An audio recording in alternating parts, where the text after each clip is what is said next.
I wanted to ask you, you promoted the idea of lateral thinking. Yes, absolutely. Thinking out of the box, as it were. Yes. Some people believe that the economic crisis was brought about by people thinking too lateral, as it were. No, I think not.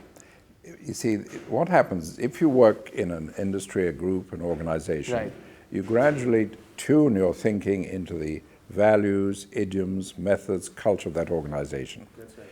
So thinking out of the box means you're free of that. Sure. Now, you can't really do that from within the organization. In fact, a system, a service I'm setting up is thinking at a distance.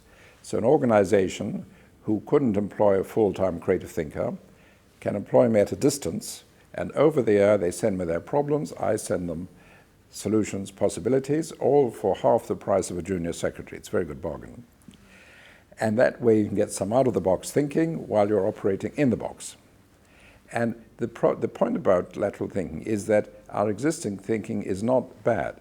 Our logic is excellent, our mathematics is excellent, our experience-based thinking is excellent. But it's like a motor car with 3 wheels. Each wheel is excellent, but without the 4th wheel, you don't get very far. And going back to what we said in the beginning, historically, our thinking has been responsible for our success in science and technology, thinking for truth.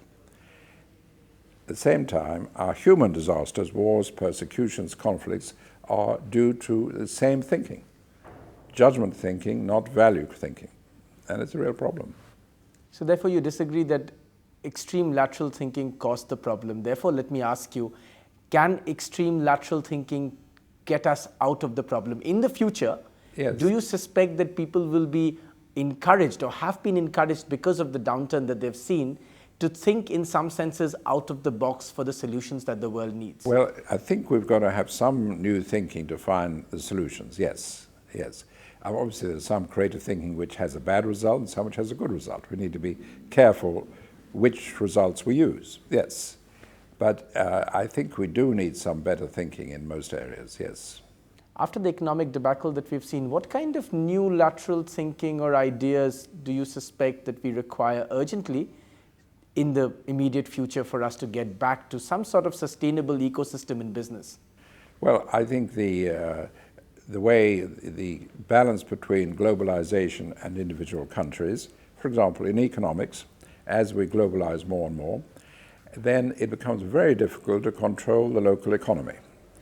Like, to give an example, in Europe, some years ago, Ireland, the Republic of Ireland, had high inflation, but they could not raise interest rates because the central bank in Germany, which controls the euro, said, we don't have inflation, we don't want to raise interest rates, so they couldn't.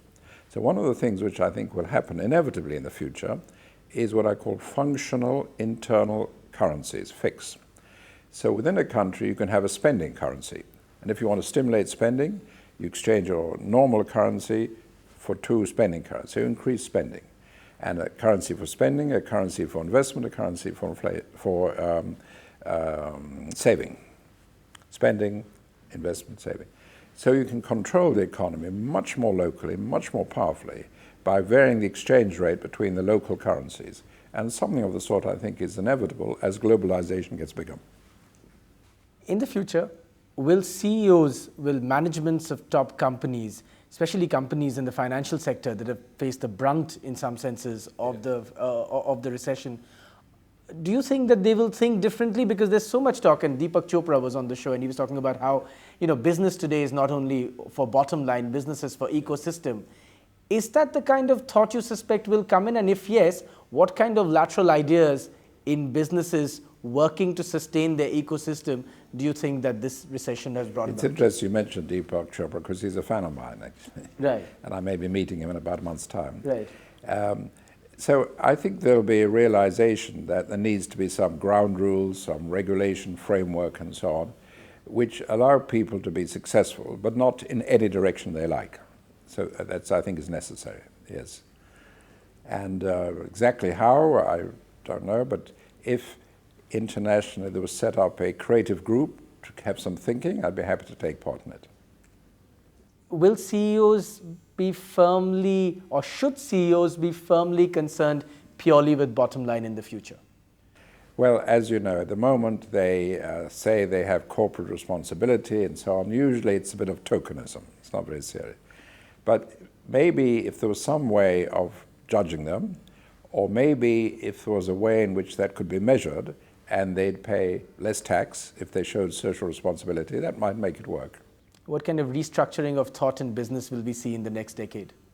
Say again? What kind of restructuring of business thought will we see in the next decade? It's difficult to be precise, but I think quite a lot will need to be restructured. I mean, as you know, in America there was the Glass-Steagall Act, which prevented retail banks going to investment. That was abolished about 10 years ago, and that will be reintroduced and so on, something like that, yeah. What about India? It's an interesting paradigm. We were talking about it at the beginning of the show. Yes. Essentially, when you know, in India, the big question that we keep asking is, what are we doing that, what are we not doing that China is doing? Yes. Well, I think the one of the reasons, which I sort of partially mentioned at the beginning, India is a much more complicated country than China. China, with its central government, says we do this, we do it. For example, Chinese government is trying out my work in schools in 5 provinces. If they like the results, they're going to put it in 680,000 schools. They decide that. Now, research in the United Kingdom shows that using my thinking as a separate subject in school improves performance in every subject, science, history, everything, by between 30 and 100%. That's very, very powerful. Now, the Chinese can decide to do it. But India, people would say, yes, no, this state, yes. It's much more complex. That's the problem.